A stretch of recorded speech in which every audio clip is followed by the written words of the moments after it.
कैसे हैं आप लोग। आज हम सीखने वाले हैं र व्यंजन के विविध रूप। चलिए तो सीखते हैं।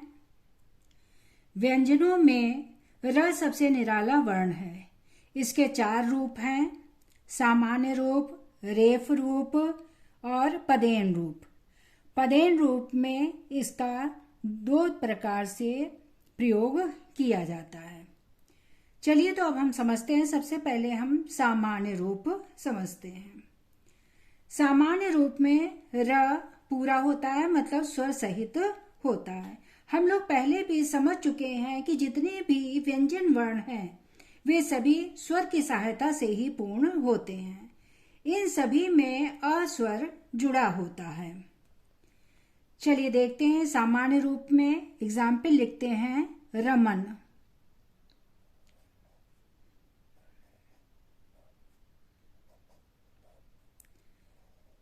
रमन।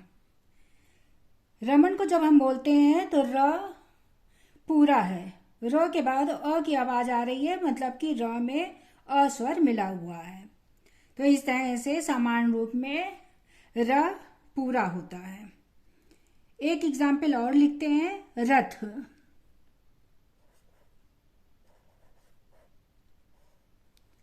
रथ। इसमें भी र पूरा है। अब इसके बाद हम र के रेफ रूप को देखते हैं। रेफ रूप वर्ण के ऊपर लगता है और ये देखने में इंग्लिश के सी के समान दिखाई देता है। रेफ में र स्वर रहित होता है, मतलब र आधा होता है। रेफ 2 वर्णों के बीच में आता है। यह कभी भी शब्द के पहले वर्ण पर नहीं लगता है। रेफ कभी भी आधे वर्ण पर नहीं लगता है, हमेशा पूरे वर्ण पर लगता है। जब र स्वर रहित मतलब आधा होता है, तब यह अपने से आगे आने वाले वर्ण के सिर पर लगता है। एग्जाम्पल के माध्यम से इसको समझते हैं। जैसे हम लिखते हैं कार्य,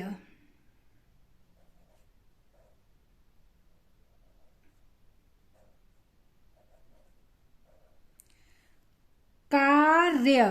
का के बाद र की आवाज आ रही है और र को हम कुछ समय के लिए ही बोल रहे हैं, इसलिए इसका यहाँ पर रेफ रूप होगा, मतलब कि आधा रा होगा। और हमने अभी बताया कि जब आधा रा होता है तो वो अपने आगे वाले वर्ण के ऊपर लगता है। तो ये हो गया, यहाँ पर हमने रा को लगाया और ये हो गया कार्य। कार्य का आधा रा, फिर या आधा रा है तो वो अपने आगे वाले वर्ण के ऊपर लगेगा। तो इस तरह से ये हो गया कार्य। इसके अतिरिक्त यदि आधे वर्ण के ठीक पहले रेफ आता है, तब उस आधे वर्ण पर रेफ न लगकर उसके आगे वाले वर्ण के सिर पर लगता है। इसको भी हम उदाहरण के माध्यम से समझते हैं। शब्द हम लिखते हैं दुर्व्यवहार,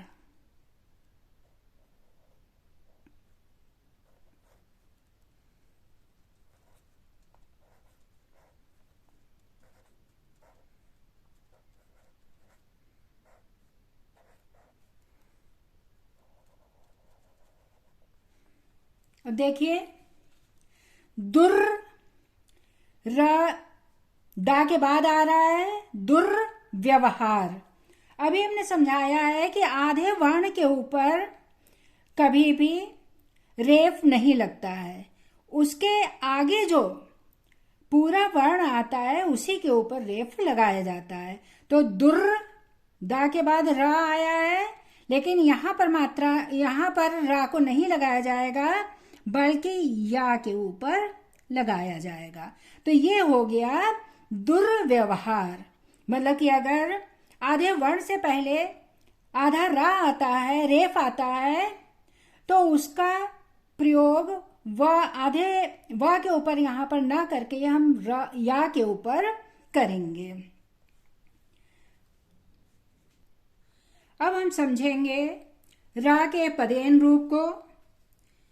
ये दो तरह से इसका प्रयोग होता है। पदेन, पद का अर्थ है पैर, पैर में लगा हुआ र।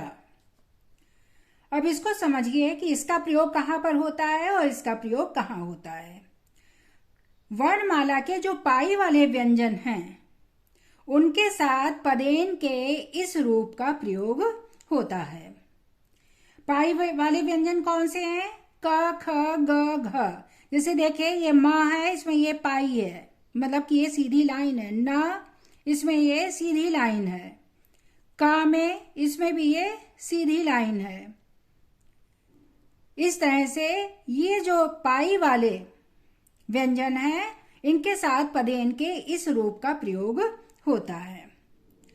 और जो गोलाकार हमारे व्यंजन है, वर्णमाला के जो गोलाकार व्यंजन है जैसे ट, ठ, ड, ढ, इनमें पदेन का यह रूप आता है। क्योंकि इसमें पाई नहीं होती है, इसलिए इसमें इस तरह से इसका प्रयोग होता है। यह देखने में इंग्लिश के उल्टे वी के समान लगता है। अब इसको पदेन को समझते हैं।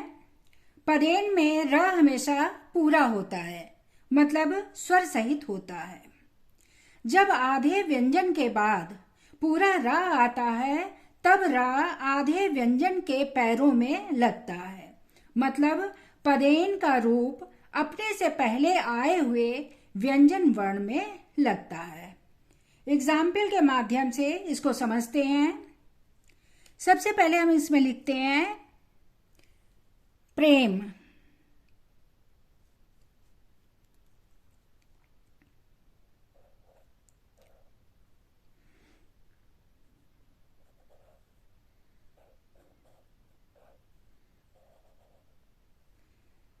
अब इसमें देखिए, इसको जब हम बोलते हैं प्रे, प्र, प्र, पा को कम समय के लिए बोला है और उसके बाद र पूरा हमको सुनाई दे रहा है, इसलिए यहां पर पदेन रूप का प्रयोग होगा क्योंकि र पूरा है और इसमें इस तरह से यहां पर ये पदेन रूप लगेगा।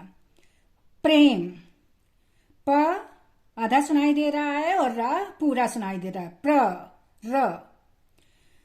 देखने में हमें लगता है जैसे ये पा पूरा बना हुआ है और इसमें ये र लगा हुआ है, लेकिन नहीं, पा पूरा नहीं है बल्कि र पूरा है। प्र। एक उदाहरण और देखते हैं। क्रम,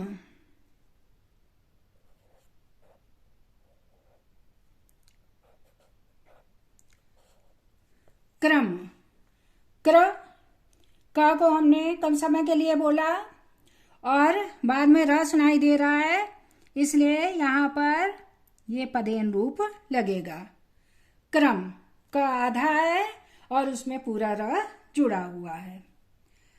अब हम पदेन के इस रूप को देखते हैं। इसमें हम एग्जाम्पल लिखते हैं ट्रक,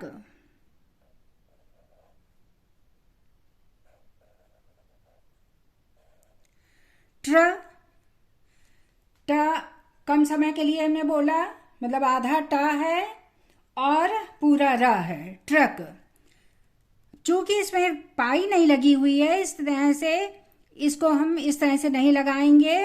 और ये आप लोगों को मालूम है कि जब हम आधा व्यंजन लिखते हैं तो उसमें नीचे हलंत लगता है, तो ये वाला जो रूप है ये नीचे हलंत की तरह से है और ये जो पदेन रूप है उसको हम इसमें इस तरह से जोड़ते हैं, तो ये हो गया ट्रक। इसी तरह से एक और उदाहरण लिखते हैं ड्रम,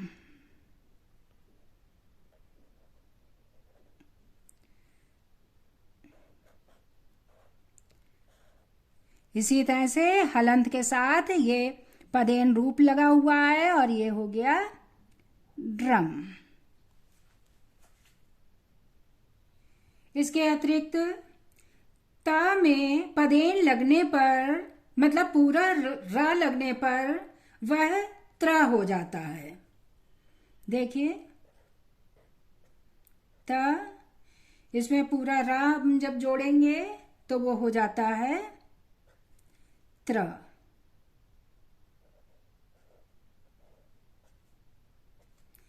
इसी तरह से श,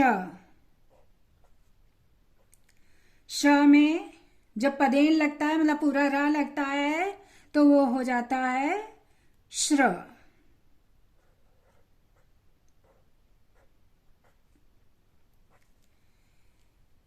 द वर्ण अपवाद है।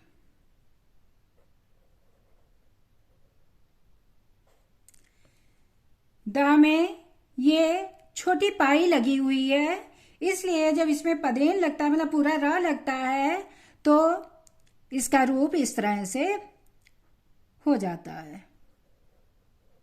ये यहां पर पदेन रूप लगता है द्र।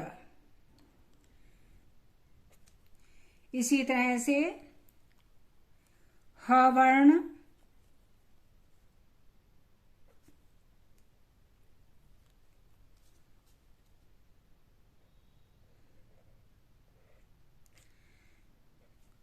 ह वर्ण में जब पदेन लगता है तो इस तरह से लगता है। ये हमने ह बनाया और ये यहां पर इस तरह से पदेन लगता है। इसके अतिरिक्त किसी भी व्यंजन में उ और ऊ की मात्रा वर्ण के नीचे लगती है, जैसे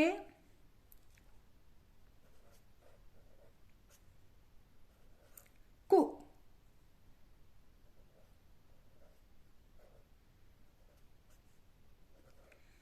खू। परंतु र में उ और ऊ की मात्रा इस प्रकार से लगती है।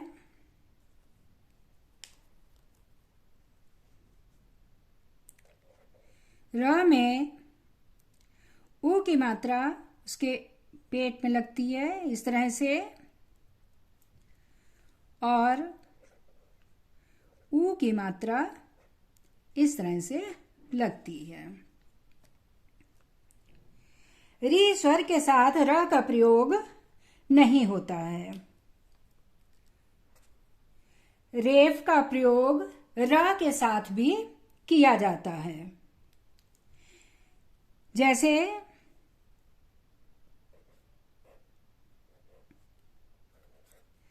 फुर, फुर। फ के बाद रा आ रहा है, आधा रा है और ये आगे पूरा रा लिखा हुआ है और इसके ऊपर इस तरह से आधा रा लग गया। टर।